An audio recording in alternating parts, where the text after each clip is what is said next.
Et toujours en direct, mais cette fois-ci de la ville d'El Bahira, nous avons notre envoyé spécial, Chérif Boussela. Bonsoir Chérif. Rebonsoir Parlez-nous Ashraf. du déroulement de cette journée.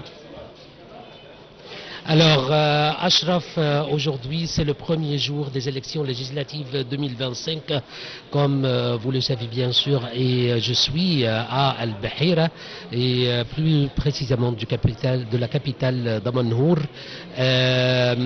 Je voudrais insister ici que le gouvernorat Al-Bahira compte une forte masse électorale avec 7 millions et plus que 100 000 habitants.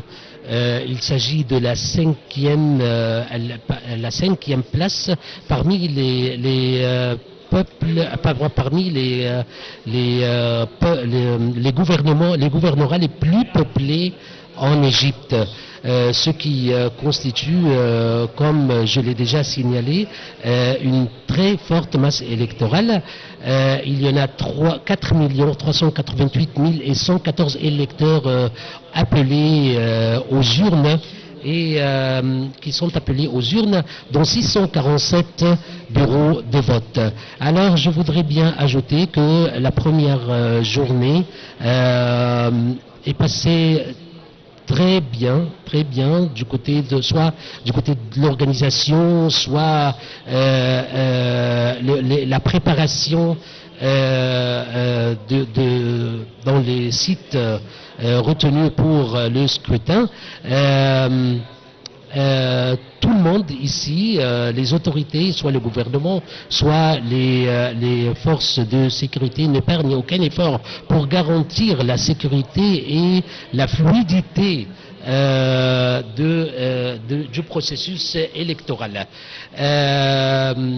Ashraf, je voudrais insister aussi sur le fait que il y a un afflux énorme, comme je dis, et spécialement des jeunes et des femmes.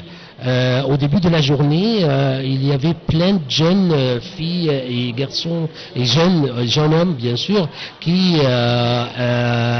sont venus pour voter et pour assurer leur rôle envers la patrie. Et ça, si ça signifie quelque chose, le reflet, ou ça reflète la conscience et de ces jeunes de leurs droits dans la vie politique, et aussi il y a les femmes, beaucoup de femmes qui sont venues pour voter et exercer aussi leur rôle dans la démocratie. Alors Ashraf, je voudrais finalement vous dire que le gouvernorat Al-Bahira est prêt à montrer ou à assurer un exemple fort dans la participation dans ce scrutin. Je vous remercie beaucoup, Chérif Boussela, notre envoyé spécial à El Bahira. Le ministre du Développement local, Manel Awad, a déclaré que toutes les mesures logistiques ont été prises afin d'assurer le bon déroulement des élections.